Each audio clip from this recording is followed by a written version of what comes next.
బండి సంజయ్ నిజంగానే మొగోడైనట్టయితే, నిజంగానే కేంద్ర హోంమంత్రి అయినట్టయితే, నిజంగానే నైతికత ఉన్నట్టయితే, దమ్ము ధైర్యం ఉన్నట్టయితే ఆ అడ్డమైన అధికారి ఎవడు, వాని పేరు ఎందుకు చెప్పట్లేవు బయటికి?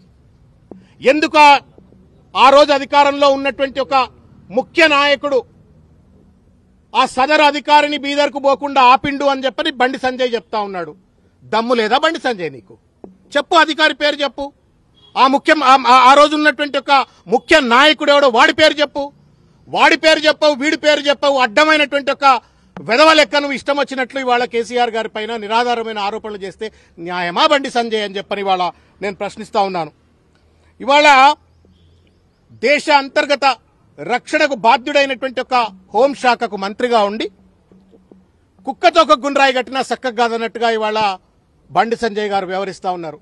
ఎలుకతోలు ఎంత ఉతికినా నలుపు నలుపే గాని తెలుపు కాదు అన్నట్టుగా ఇవాళ బండి సంజయ్ గారు వ్యవహరిస్తా ఉన్నారు. అల్జిమర్ వ్యాధి ఉందేమో బండి సంజయ్కి, అర్థం కావట్లేదు. కరీంనగర్ కార్పొరేటర్ కాదు అయ్యా నువ్వు, కరీంనగర్ గల్లీ లీడరు కాదయా నువ్వు. ఢిల్లీలో పార్లమెంటు సభ్యుడివి, ఢిల్లీలో కేంద్ర మంత్రివి. కరీంనగర్ కార్పొరేటర్ కాదు బండి సంజయ్, నువ్వు కరీంనగర్ ఎంపీవి. ఈ సోయి మరిచి ఇవాళ ఇష్టం వచ్చినట్టు మాట్లాడుతూ ఉండు.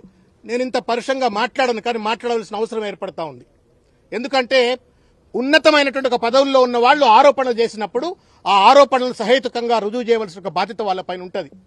వెనకటికి ఒక ఎర్రోనికి మల్లెపూ ఇస్తే ఎక్కడో పెట్టుకుని వాసన చూసినట్టుగా ఇవాళ అంత పెద్ద కేంద్ర మంత్రి పదవిని నరేంద్ర మోడీ కట్టబెట్టి, భారతీయ జనతా పార్టీ కట్టబెడితే ఆ పదవిలో కూర్చొని వాడెవడో అడ్డమైనోడు ఏదో చెప్తే ఇంకెవడో అడ్డమైనోడు ఇంకేమో చెప్పిండు అని చెప్పని అడ్డమైన భాషలో అడ్డదిడ్డంగా బండి సంజయ్ మాట్లాడుతూ ఉంటే నవ్వాలనా, ఏడవాలనా, సిగ్గుపడాలనా అర్థం కావట్లా.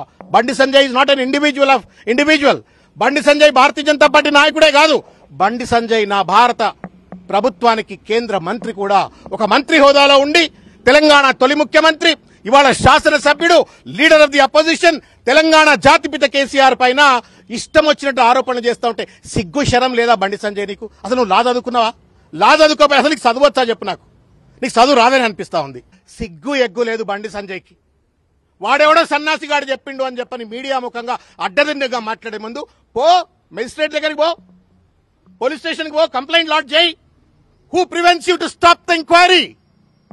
ఎవరు ఆపుతా ఉన్నారు నేను బండి సంజయ్ ఎంక్వైరీ చేయకుండా?